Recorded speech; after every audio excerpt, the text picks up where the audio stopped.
आज महिला सशक्तिकरण की दिशा में भारत एक और मजबूत कदम उठा रहा है। आज का दिन और भी वजहों से विशेष है। आज 9 तारीख है। शास्त्रों में 9 अंक को बहुत शुभ माना जाता है। 9 अंक 9 दुर्गा की 9 शक्तियों से जुड़ा है। हम सब साल में नवरात्र के 9 दिन शक्ति की उपासना करते हैं। आज का दिन भी नारी शक्ति की उपासना जैसा ही है। साथियों, आज 9 दिसंबर को ही संविधान सभा की पहली बैठक हुई थी। ऐसे समय में जब देश संविधान के 75 वर्ष का महोत्सव मना रहा है, 9 दिसंबर की ये तारीख हमें समानता की, विकास को सर्वस्पर्शी बनाने की प्रेरणा देती है।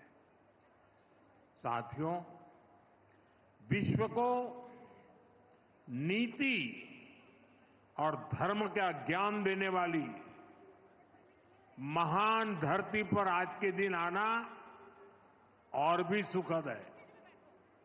इस समय कुरुक्षेत्र में अंतर्राष्ट्रीय गीता जयंती महोत्सव भी चल रहा है।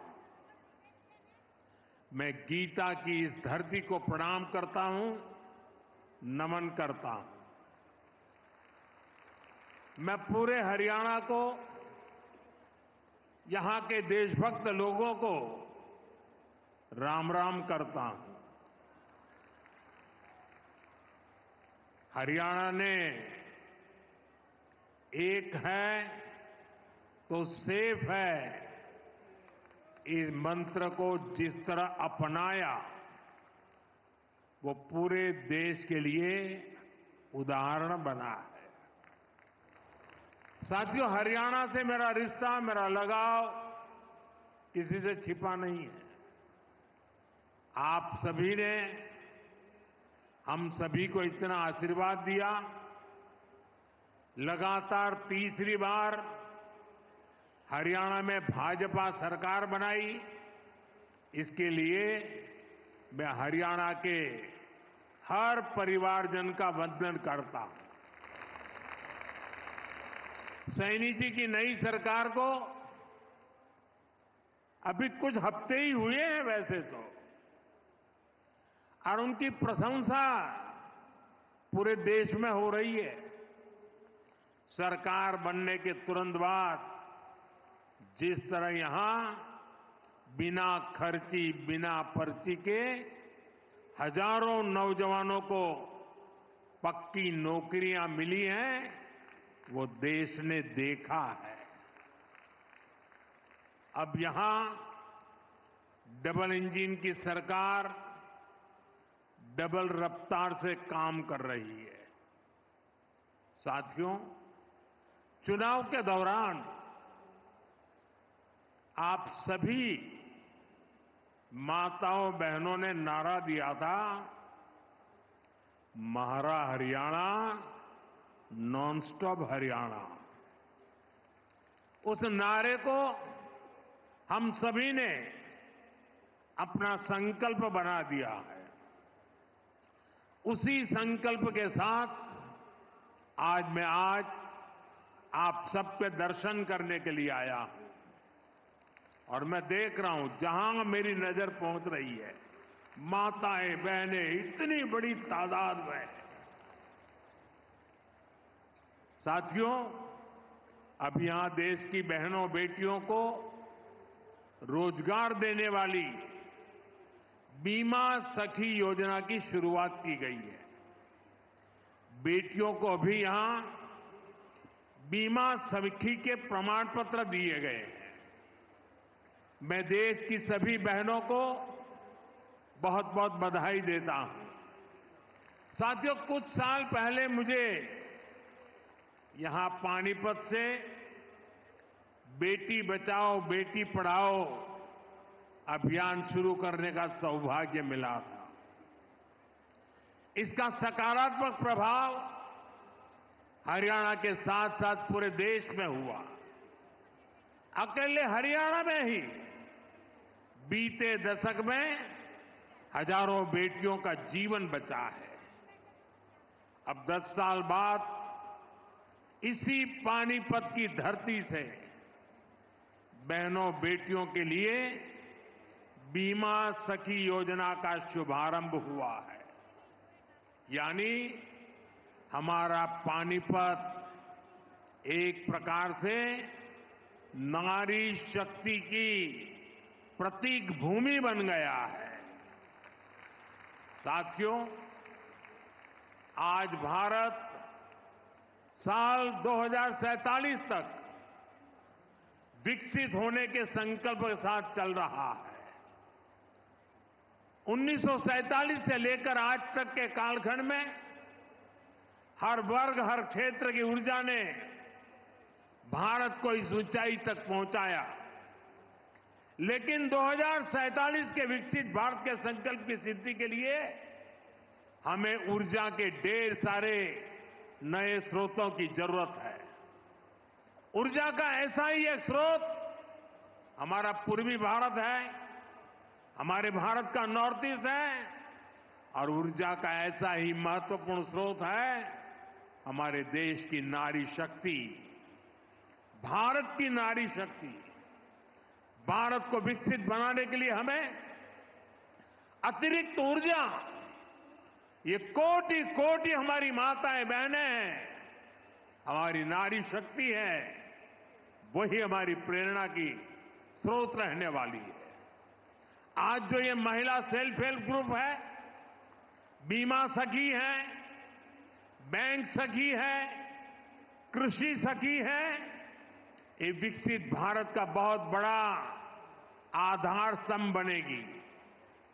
साथियों, नारी को सशक्त करने के लिए बहुत आवश्यक है कि उन्हें आगे बढ़ने के खूब अवसर मिले, उनके सामने से हर बाधा हटे। जब नारी को आगे बढ़ने का अवसर मिलता है तो वो देश के सामने अवसरों के नए द्वार खोल देती है।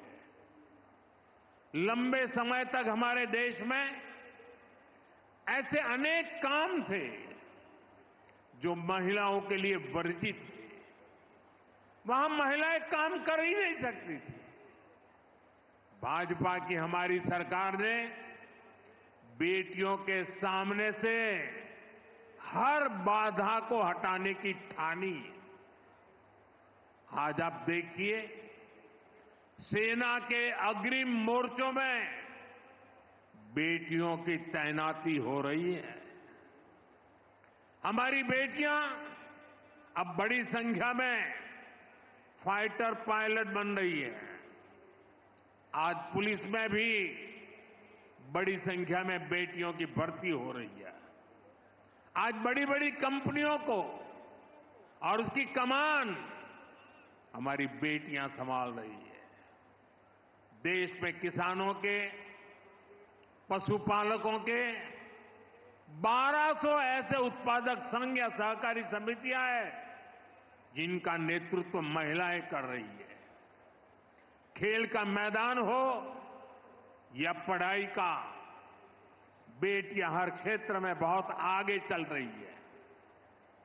गर्भवती महिलाओं की छुट्टी को बढ़ाकर 26 हफ्ते करने का भी लाभ लाखों बेटियों को मिला है।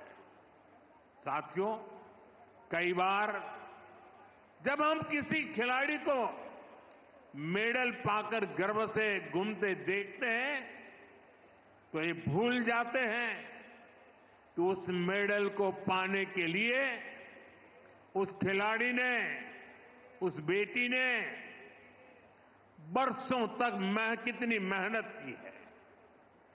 कोई एवरेस्ट पर तिरंगे के साथ फोटो खिंचवाता है तो उस खुशी में हम ये भूल जाते हैं कि वो व्यक्ति कितने वर्षों के संघर्षों के बाद एवरेस्ट की ऊंचाई पर पहुंचा है। आज यहां जिस बीमा सखी कार्यक्रम की शुरुआत हो रही है उसकी नींव में भी बरसों की मेहनत है, बरसों की तपस्या है। आजादी के 60-65 सालों बाद भी अधिकतर महिलाओं के पास बैंक खाते नहीं थे, यानी पूरी बैंकिंग व्यवस्था से ही महिलाएं कटी हुई थी। इसलिए हमारी सरकार ने सबसे पहले माताओं बहनों के जनधन बैंक खाते खुलवाए और आज मुझे गर्व है कि जनधन योजना से 30 करोड़ से ज्यादा बहनों बेटियों के बैंक खाते खुले। क्या आपने कभी सोचा है अगर ये जनधन बैंक खाते ना होते तो क्या होता? जनधन बैंक खाते ना होते तो गैस सब्सिडी के पैसे सीधे आपके खाते में न आते, कोरोना के समय मिलने वाली मदद न मिली होती, किसान कल्याण निधि के पैसे महिलाओं के खाते में जमा न हो पाते, बेटियों को ज्यादा ब्याज देने वाली सुकन्या समृद्धि योजना का लाभ मिलना मुश्किल होता, अपना घर बनाने के लिए पैसे बेटियों के खाते में सीधे ट्रांसफर न होते, रेहड़ी पटरी लगाने वाली बहनों के लिए बैंक के दरवाजे बंद ही रहते और मुद्रा योजना से करोड़ों बहनों को बिना गारंटी का लोन भी मिलना मुश्किल होता। महिलाओं के पास अपने बैंक खाते थे, इसलिए वो मुद्रा लोन ले पाई, पहली बार अपने मन का काम शुरू कर पाई। साथियों, गांव-गांव में बैंकिंग सुविधाएं पहुंचाने में हमारी बहनों ने ही बड़ी भूमिका निभाई है। आप कल्पना कर सकते हैं, जिनके बैंक खाते तक नहीं थे वो अब बैंक सखी के रूप में गांव के लोगों को बैंकों से जोड़ रही है। बैंक में कैसे बचत होती है, कैसे लोन मिलता है, ये सब कुछ लोगों को सिखा रही है हमारी माताएं बहनें। ऐसी लाखों बैंक सखियां आज गांव में सेवाएं दे रही है। साथियों, बैंक खाते की तरह ही कभी महिलाओं का बीमा भी नहीं होता था।